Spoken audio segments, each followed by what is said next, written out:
witness President Donald Trump's attempts to jettison the Iran nuclear deal will, in the eyes of many observers, send a dangerous message to the international community, and to North Korea in particular. For months now, the international community has argued that Iran is fulfilling its obligations under the 2015 Joint Comprehensive Plan of Action, known as the JCPOA. Trump's campaign promise to withdraw from the accord, however, comes at a time when his administration is already struggling with how to contain the nuclear ambitions of Pyongyang. Let me underline one thing. In this moment, having a nuclear non-proliferation agreement that is delivering is quite a strategic instrument in the hands of the international community, said Federica Mogherini, the European Union foreign policy chief, in September. We already have one potential nuclear crisis, we definitely don't need to go into a second one. Two senior U.S. officials told CNN that Trump plans to decertify the deal this week. The move would stop short of completely scrapping the agreement, instead kicking it to Congress, who would then have 60 days to determine a path forward. Trump said last week that Iran has not lived up to the spirit of the deal. But experts argue that decertifying the accord will not only jeopardize Washington's ability to influence and dictate global events, it will also make the U.S. an unreliable partner in any future negotiations, particularly with Pyongyang. Everyone who looks at it says, how can you expect to bring North Koreans to the negotiating table, if at the same time you demonstrate that agreements that you do negotiate aren't worth the paper they're written on? Gerald Fairstein, a former U.S. ambassador to Yemen and principal deputy assistant secretary of state for Near Eastern Affairs, told CNN Trump's tweets have criticized the efforts of past White House administrations for unsuccessfully dealing with North Korea for 25 years, giving billions of dollars and getting nothing. Policy didn't work.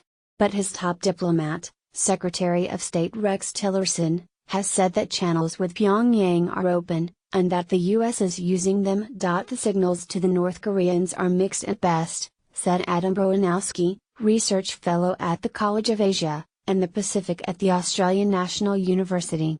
I think that they seem to be perceiving that Trump in particular has no intention of negotiating. No matter what North Korea would do, the White House doesn't consider negotiations as an option, Browanowski told CNN. As a result, you have an incredibly volatile situation. If Trump goes along the same line with Iran, you've got two crises, and the Middle East is already fraught, he said. What is the point of this kind of brinksmanship, that doesn't reinforce your statesmanship in the world? Several major powers have already signaled that the U.S. no longer sets the agenda for rest of the world. When the Trump White House announced in June that it would be withdrawing from the Paris Climate Agreement, other nations doubled down on the deal. Trump said the U.S. was dropping out of the climate accord, because of high carbon emission targets set by the Obama administration when it signed onto the deal 2 years ago, among other sticking points. Yet also in June, China and the European Union reiterated their commitment to implementing the Paris Agreement, and as major energy consumers and importers, highlighted the importance of fostering cooperation in their energy policies. An American retreat from the world stage would allow other powers, namely China and Russia, to step into the vacuum it leaves behind.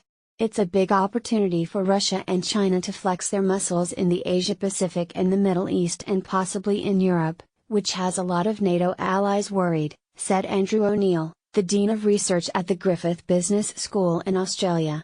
It's a time where you have a lot of neglect of foreign policy, and the US taking its eye off the ball. Despite the fact that you've got gifted diplomats and people representing the US, there's only so much they can do.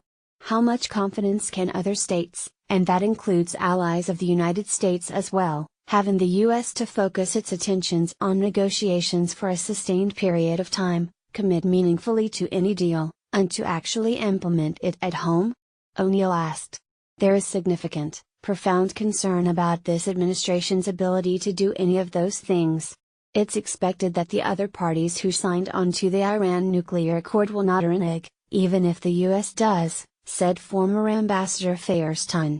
In terms of the Iranian view, if the Europeans remain committed to the JCPOA, if the European business people continue to come and engage in commercial transactions, then probably the interest in Iran will be to remain inside the JCPOA, He told CNN French President Emmanuel Macron has cited the crisis with North Korea as a very good illustra